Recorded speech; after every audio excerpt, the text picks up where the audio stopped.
ครั้งใดใจมันคันแทบตายจนฟ้าฟ้ารำไรคงตาไม่ได้สักที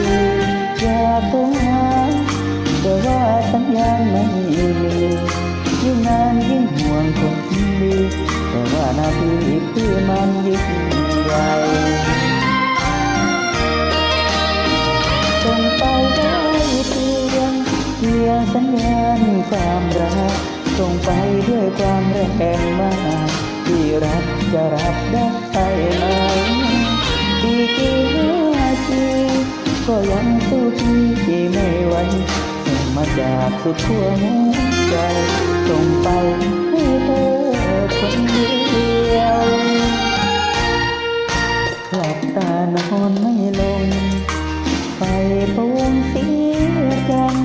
ยังรักเธอไม่จางที่ยังรักมันส่งเปลี่ยวหากว่าน้อง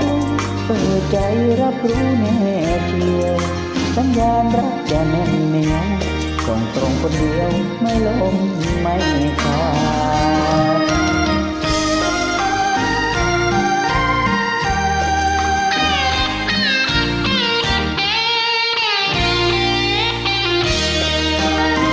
ส่งไปได้เพี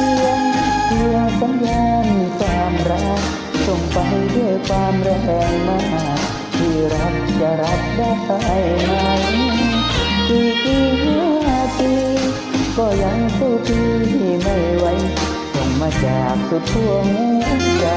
ส่งไปให้เธอคนเดียวหลับตานอนไม่ลงไปพะวงเสียจังยังรักเธอไม่จางที่ยังรักมันส่งเปลี่ยว